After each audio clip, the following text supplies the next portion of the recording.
En el año de 1927, el grito de ¡Viva Cristo Rey! Resonó en las poblaciones rurales de México.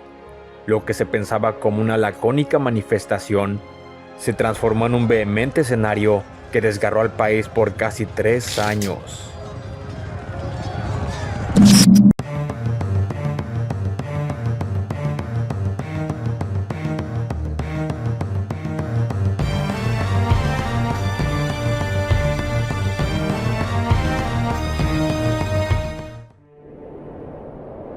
En las primeras décadas del siglo XX, México no era una nación pacificada, sino un campo de batalla forjado en el hierro de una década revolucionaria.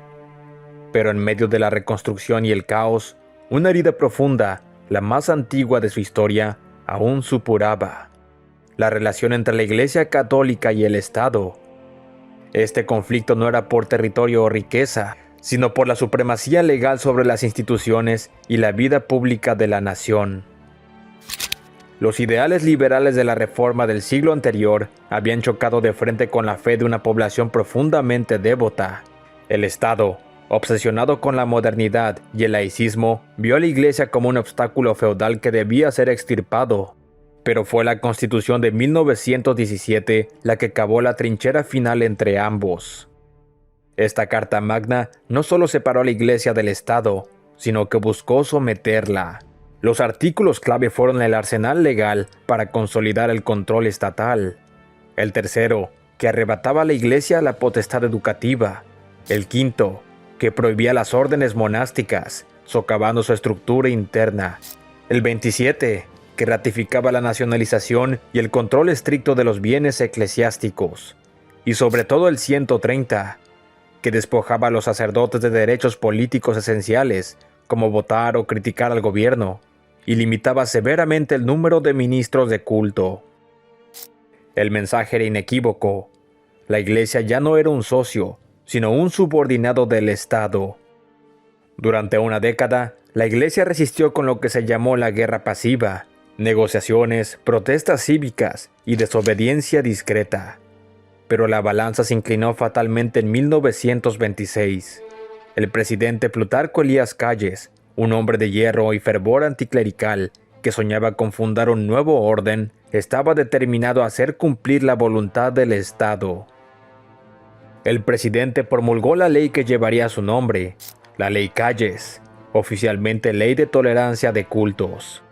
Esta legislación no solo aplicó con rigor la Constitución, sino que introdujo penas de prisión y multas para los sacerdotes que no se registraran ante el gobierno. Para la jerarquía católica y millones de fieles, esto era la tiranía religiosa. El Estado estaba tomando el control de su fe.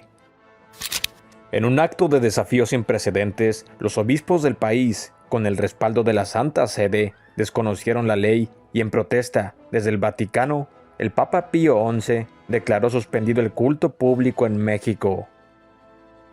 Sin embargo, Calles confiaba en que sin ejercicios religiosos, la religión católica perdería rápidamente a sus fieles, y prosiguió a aplicar la ley con todo su rigor, ordenando la confiscación de los bienes y las propiedades de la Iglesia.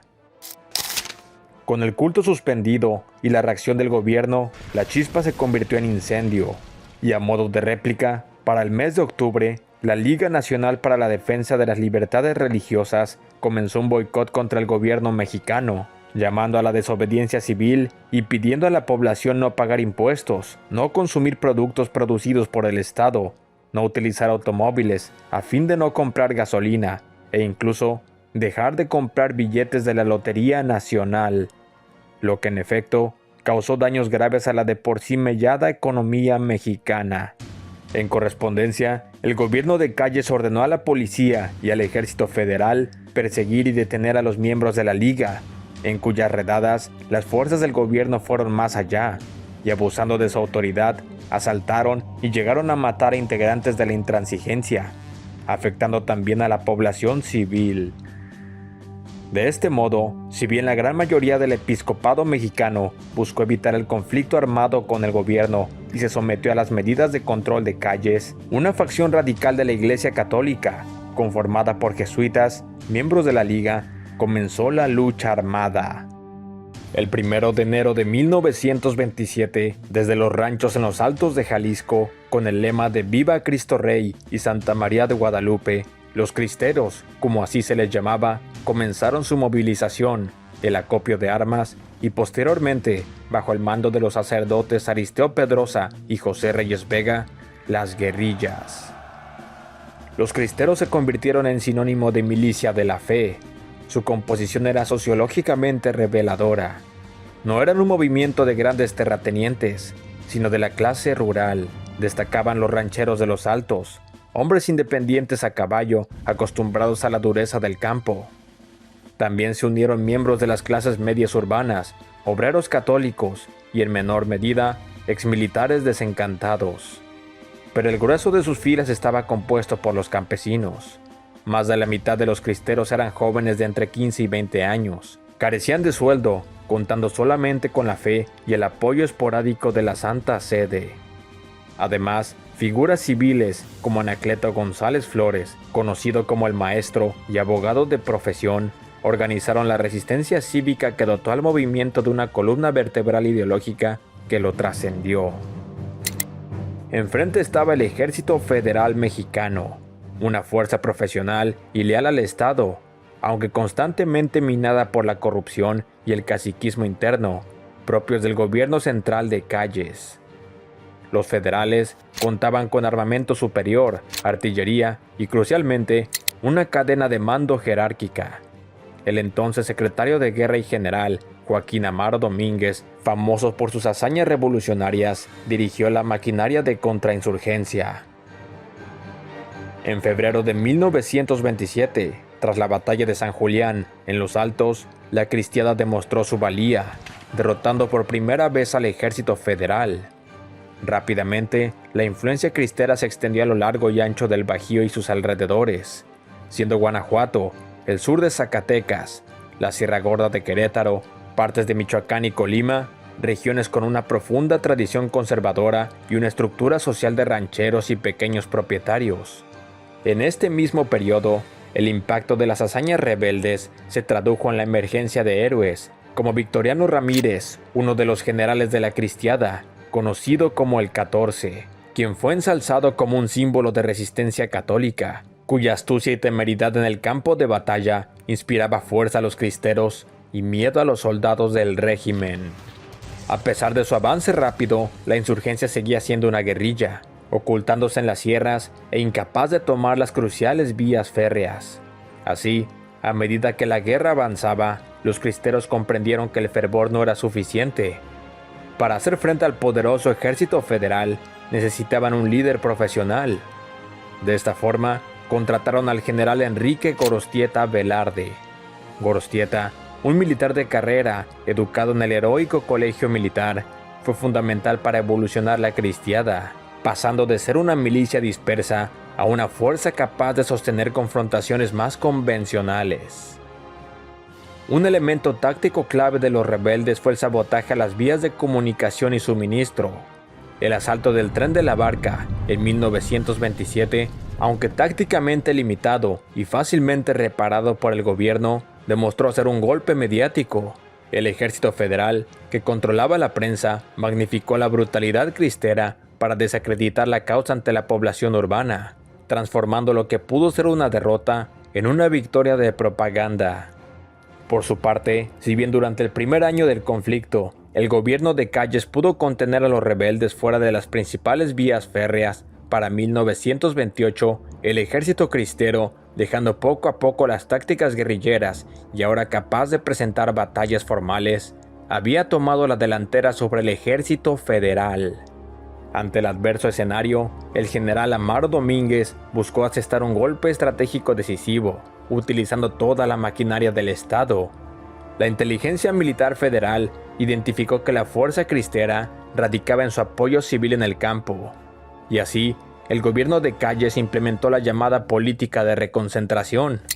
Esto significó el desplazamiento forzoso de miles de civiles de las zonas rurales cristeras hacia ciudades controladas por el gobierno. Una táctica militar destinada a privar a los alzados de apoyo logístico y alimentos. Esta medida, sumada a la represión, la ley fuga y los fusilamientos sumarios, fue un intento desesperado por sembrar el terror y desmovilizar a la base social del movimiento. Aún así, a pesar de la llamada reconcentración, durante 1928 la moral de los cristeros se mantuvo alta, sosteniendo arduos combates y resistiendo los desesperados bombardeos de la artillería federal, al punto que la medida de Amaro Domínguez pareció en realidad fortalecer a los dirigidos por Gorostieta. Sin embargo, en julio de 1928, la guerra tuvo un giro dramático que cambió el tablero. Álvaro Obregón, el caudillo invicto de la revolución y presidente electo de nuevo, fue asesinado en el restaurante La Bombilla de Ciudad de México, supuestamente por un simpatizante de la Cristiada. Con Obregón eliminado, el camino de Calles a la perpetuidad en el poder estaba libre, pero también había descabezado a la cúpula política, lo que lo forzó a dejar el poder presidencial. Así, para evitar el caos y al mismo tiempo garantizar la continuidad de su proyecto político, decidió instalar el llamado Maximato, periodo en el que él mismo gobernaría detrás de la silla presidencial, y eligió a Emilio Portes Gil, un político moderado y más proclive a la negociación, como su primer sucesor. Este asumió la presidencia provisional en diciembre de 1928. En abril de 1929, el general y presbítero cristero José Reyes Vega avanzó con una fuerza de menos de 1,000 hombres hacia Tepatitlán, en las inmediaciones de Guadalajara. Pese a la notable inferioridad numérica y a la muerte de Vega en el campo de batalla, los cristeros derrotaron una fuerza federal 3 veces mayor. Esta victoria decisiva a campo abierto, que causó cientos de bajas a las columnas federales, sirvió como una clara señal para el mundo de que la guerra no estaba cerca de terminar. Sin embargo, esta victoria estratégica se produjo demasiado tarde en el conflicto. Pese al resultado de la batalla de Tepatitlán, la guerra que desangraba a la nación ya había cambiado de escenario. La presión internacional y la urgencia política de un México exhausto trasladaron el campo de batalla a los despachos de Washington y Roma. El fin del conflicto no llegaría de una victoria militar, sino de una negociación diplomática. Mientras los ranchos del Bajío ardían, Estados Unidos, con enormes intereses económicos y petroleros en México, veía la inestabilidad con gran alarma. La guerra, además de afectar la economía, había alcanzado el punto de amenazar la estabilidad regional. La figura clave en este drama fue el embajador estadounidense Dwight Morrow. Este último no era solo un político, sino también un banquero de Wall Street y un negociador hábil. Su misión no era la guerra, sino la estabilidad a través de la diplomacia del buen vecino. Buscó ganarse la confianza personal de Plutarco Elías Calles, cambiando la confrontación por la camaradería, e iniciar un diálogo indirecto entre el gobierno mexicano y la Santa Sede. La presión se intensificó. El Vaticano, bajo el liderazgo del Papa Pío XI, estaba alarmado por la masacre de fieles y la inminente pérdida total de influencia en México. A través de figuras como el arzobispo de Morelia, Leopoldo Ruiz y Flores, la Iglesia se mostró dispuesta a negociar un acuerdo que permitiera el restablecimiento del culto, incluso si esto significaba dejar a los alzados en la estacada. Calles, por su parte, había terminado su periodo presidencial y necesitaba una victoria política para legitimar a su sucesor, Emilio Portes Gil, y terminar una guerra que agotaba las arcas nacionales y dañaba la imagen internacional del Estado. El 21 de junio de 1929 se firmaron los arreglos. No fue un tratado de paz entre beligerantes, sino un pacto entre la Iglesia, específicamente la jerarquía exiliada, y el Estado mexicano, mediado por Morrow. En esencia, los arreglos prometieron el restablecimiento del culto. El gobierno permitía la reapertura de los templos y el restablecimiento de las ceremonias públicas. Además, la aceptación de la ley. La Iglesia aceptaba registrar a los sacerdotes ante las autoridades y acatar las limitaciones constitucionales. Y por último, la amnistía condicionada. El gobierno ofreció una amnistía a los cristeros que depusieran las armas. Para los cristeros en las montañas, la noticia fue una traición devastadora. Habían luchado por la abrogación total de los artículos anticlericales, y lo que obtuvieron fue una rendición negociada por la jerarquía que debía representarlos. La Iglesia priorizando la vida institucional sobre el combate armado, abandonó a sus soldados. Miles de alzados se encontraron en un dilema imposible: bajar las armas y confiar en la amnistía del gobierno que los había perseguido y asesinado, o seguir luchando solos contra una maquinaria militar ya sin distracciones. Muchos, con el corazón roto y la fe herida, eligieron lo primero. La guerra de la fe había terminado en una paz sin victoria. El fin oficial de la guerra fue solo el inicio de una nueva y silenciosa tragedia. El gobierno federal, envalentonado por la desmovilización cristera, no cumplió la amnistía a cabalidad. Miles de cristeros que depusieron las armas fueron inmediatamente capturados, sometidos a juicio sumario y ejecutados. La represión se dirigió especialmente contra los líderes que se habían entregado.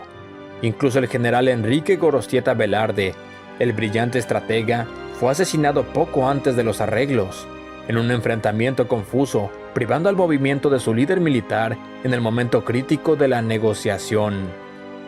Esta represión brutal, unida a la persistencia de focos de resistencia aislados en zonas rurales, dio lugar a la llamada Segunda Cristiada, entre 1932 y 1938. Esta fase fue impulsada no solo por la venganza, sino por la intensificación del proyecto laicista del Estado, especialmente a través de la educación socialista implementada por el presidente Lázaro Cárdenas. En estados como Tabasco, la persecución fue extrema. Estos combatientes, muertos en una paz nominal y a manos de sus propios compatriotas, se convirtieron en mártires sin honores de la historia oficial, cuyo sacrificio fue convenientemente borrado del relato nacional durante décadas, relegado a la memoria local de las comunidades. Pero el legado de la cristiada es innegable. Políticamente, el conflicto permitió la consolidación definitiva del Estado postrevolucionario. La Iglesia se retiró de la esfera política, aceptó su papel subordinado en la esfera pública, y el Estado reafirmó su centralismo. El partido que nació del conflicto, el PNR, antecedente del PRI, gobernaría México durante 70 años, habiendo resuelto el último gran desafío armado a su autoridad. Socialmente, la cristiada es la prueba más contundente del fracaso del Estado para entender y conciliar la fe profunda de su pueblo con sus ideales laicos. El costo humano fue inmenso. Se estima que murieron entre 90,000 y 250,000 personas, incluyendo civiles, federales y cristeros. La guerra dejó una herida abierta en la memoria histórica de México, una cicatriz de la que se habló poco en la historia oficial. La cristiada obligó a la Iglesia a entender los límites de su poder terrenal y al Estado a aprender que la fe del pueblo no podía ser erradicada por decreto. La guerra cristera no fue solo un conflicto militar, fue el último y más sangriento capítulo del secular enfrentamiento entre el altar y el Estado mexicano. Un conflicto que, al recordarlo, nos obliga a preguntar: ¿qué precio tiene la libertad de conciencia? ¿Y qué se pierde cuando la fe se convierte en bandera de guerra? Si has llegado hasta aquí, te lo agradezco, así como a todos los autores, fotógrafos y artistas que hicieron posible este video. No olvides suscribirte y comentar. Hasta la próxima.